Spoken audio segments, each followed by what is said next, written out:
What's cracking, everybody? Carpet Mike here from CarpetExpertBlueprint.com. One of my homies just bought this building and it needs the flooring replaced throughout all the common areas, but it's not in the budget yet. So we're gonna go ahead and restretch and repair everything. So let's dive into my notebook here. I'm gonna walk you through how to make this happen, how to do quotes, and how all parties can win. Let's get into this. Man, this looks like something straight out of The Shining. Downright scary.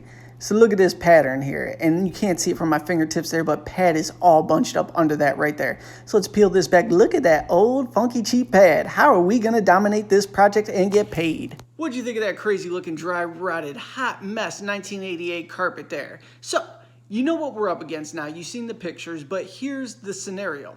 My buddy bought the building. He is dumping thousands upon thousands, probably multiple six figures into this building to get it up to par, and it's not even going to be complete. It's senior living housing as well, so we have to take all the liability out of this so older people are not tripping and falling. They're in wheelchairs, they have walkers, so we have to make the building safe.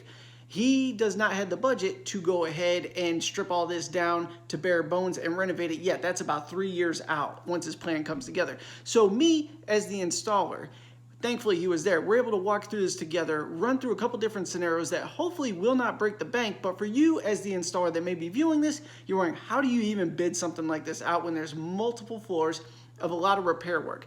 Here's exactly how I did it.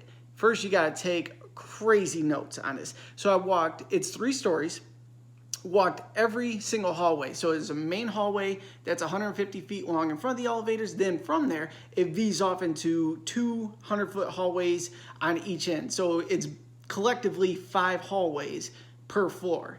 Now, we walked through, here's the worst part of it, here's the not so bad sections of it. The worst part, it's stretching over pad, the pad is disintegrated, and there's mountains of this stuff in the middle. Major trip hazard, a lot of liability, a lot of lawsuits waiting to happen. So rather than him replacing all this right now, what I suggested is we pull the carpet back. It's not going to stretch because it's dry rotted. So we pull it back, we get all that old pad out of there, we pop all the tack strip, we do a full spread glue down, drop it down, and that way it'll hopefully hold and cure for a little over 2 years there. Avoid any trip hazards, and you'll be good to go. Now, this is the 100-foot hallways in front of the elevator. This is the highest traffic area, worst case scenario. So we're gonna do that for all those. The rest of them, we could doctor up for the most part. So we're just gonna stretch them on here and there, tighten them up a little bit, buy him a little bit of time with those, but we don't wanna break the bank. And you as the installer, you need to get paid. So how do you even break this down? So for me, what I'm doing, all the direct glue down areas that we have to do the removal.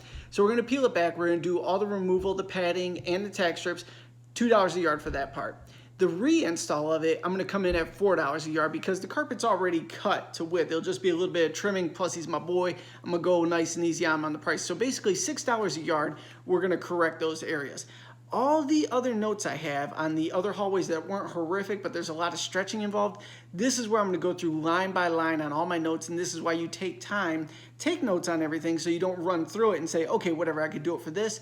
That could end up biting you down the road there. You don't want to lose money in these scenarios. So now I'm going to go line by line and say, okay, I have to stretch on this section, I have to peel back this section and correct this. How many hours am I going to have in on this? And then I'm going to bill him out, depending upon how many guys are, basically $40 per man hour on site. So if there's 3 guys, it's $120 an hour to knock this out. Now, I haven't done the final details on this, but I wanted to do this video to help anybody that is just, you know, branching out, starting their own thing, or that has always been in the residential game and they get a commercial offer like this and they're like, how do I even bid this? I don't know how to get down.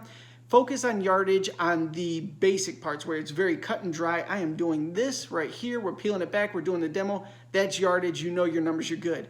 It's all that little tedious stuff that you have to think, how many hours am I going to be in here? And then just go ahead and bill it out man hours wise. Now, you know your guys aren't at $40 an hour, so you're scraping off the top, and that's going to make you more money as well. Take care of your team, but their hourly rate is typically $15, $20 an hour.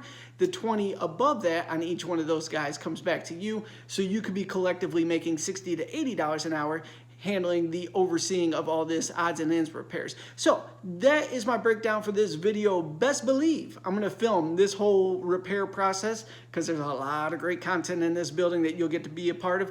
Plus, on the additional phases there, we have carpet tiles, we have demos, all types of fun stuff. We'll capture all that as well. Any questions about the carpet and flooring industry? Comment below. I'll create those follow-up videos answering your questions for you. Thank you so much for tuning in. I'll see you on the next video.